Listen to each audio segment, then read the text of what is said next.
कैसे हैं आप सब। स्वागत है आप सभी का स्पेन के वेलेंसिया सिटी में। आज हम एक्सप्लोर करने वाले हैं वेलेंसिया सिटी को, वो भी सिर्फ एक दिन में।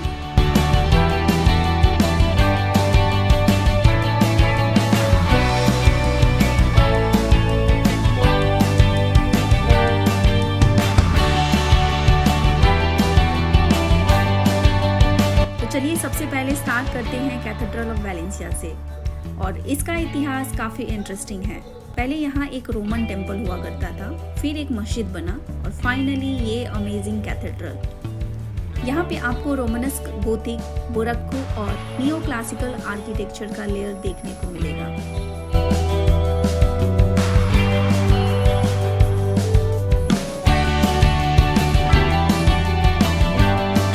और सबसे जो सरप्राइजिंग एलिमेंट था, यहाँ एक चैपल में रखा होली ग्रेल। होली ग्रेल यानी कि एक कप।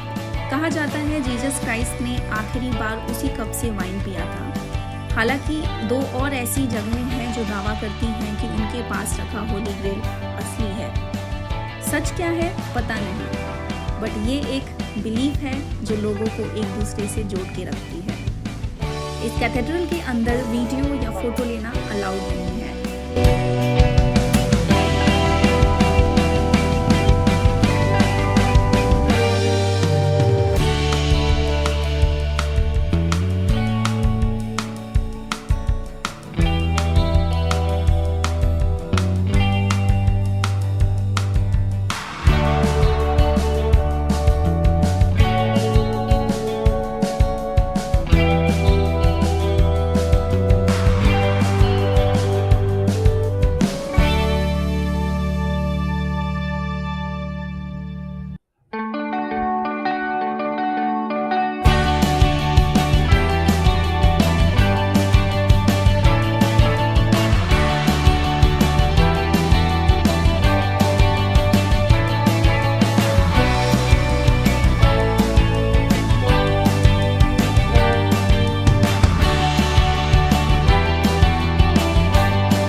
अब चलिए चलते हैं एक और बहुत ही इमोशनल और स्पिरिचुअल जगह की तरफ, the virgin of the forsaken. ये वर्जिन मैरी का एक स्पेशल रूप है। कहा जाता है कि ये उन इनोसेंट और बेघर लोगों की रक्षा करती हैं जो दुनिया में अकेला महसूस करते हैं। हर साल मई महीने के दूसरे इतवार को यहाँ एक ग्रैंड फेस्टिवल सेलिब्रेट होता है। और हाँ, ये वर्जिन मैरी वेलेंसिया सिटी की पैट्रॉन सेंट भी है, यानी ये शहर की guardian, protector and emotional strength का सिंबल भी है।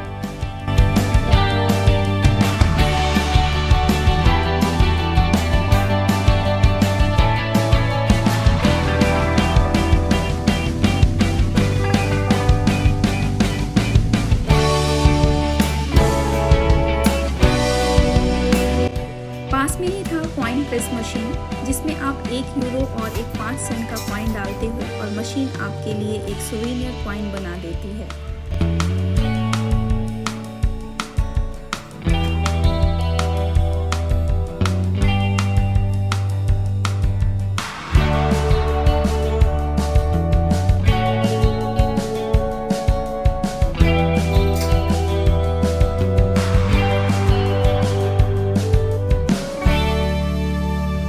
मेरे लिए ये बिल्कुल एक नया एक्सपीरियंस था। वहीं दूसरी तरफ एक स्ट्रीट आर्टिस्ट पेंटिंग बना रहा था, वो भी सिर्फ 3 मिनट में।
चुका था दोपहर के भोजन का, तो हमने ऑर्डर किया roasted potatoes with mayonnaise, pizza and fish.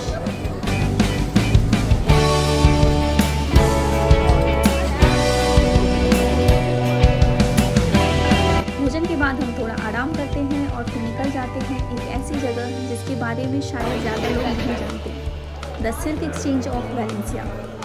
ये जगह एक टाइम पे वर्ल्ड ट्रेड का सेंटर हुआ करती थी, स्पेशली फॉर सिल्क।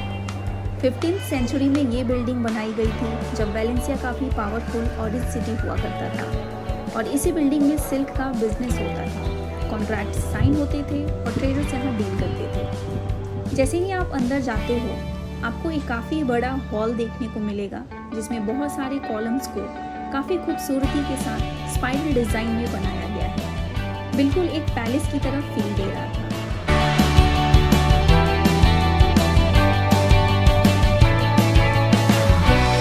इस पूरे स्ट्रक्चर को यूनेस्को वर्ल्ड हेरिटेज साइट में शामिल किया गया है, और जब आप ये पूरी बिल्डिंग देखते हैं तो हर वॉल, हर कॉलम और हर कार्विंग में उस टाइम की क्राफ्टमैनशिप और ग्लोरी दिखती है।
सिल्क का प्रोडक्शन चीन में होता था और फिर वो सिल्क रूट के जरिए दुनिया के अलग अलग हिस्सों में एक्सपोर्ट किया जाता था। वैलेंसिया जैसे शहर उस वर्ल्ड ट्रेड का सेंटर हुआ करते थे, जहाँ ट्रेडर्स दूर दराज के देशों से आकर डील करते थे।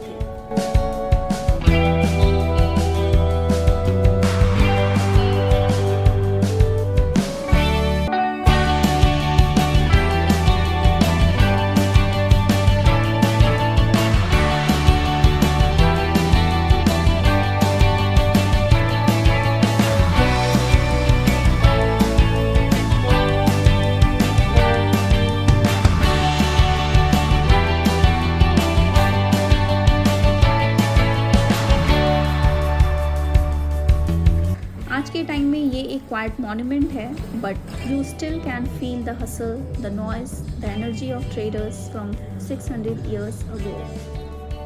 तो दोस्तों, ये थी वैलेंसिया की एक और हिडन जेम जो बताती है कि ट्रेड सिर्फ पैसा कमाने का जरिया नहीं होता, बल्कि एक कल्चर भी बन जाता है। लास्ट स्पॉट था मॉडर्न वैलेंसिया का फ्यूचरिस्टिक वर्ल्ड, जो टूरिस्ट का काफ़ी attractive and most famous spot था, the city of arts and sciences, जिसे स्पेन के ट्वेल्व ट्रेजर्स में भी शामिल किया गया है। इसके ऊपर मैंने ऑलरेडी अलग से वीडियो बनाया हुआ है, जिसमें मैंने ओशियानोग्राफिक, जो यूरोप का सबसे बड़ा एक्वेरियम है, और पूरे कॉम्प्लेक्स के बारे में दिखाया है।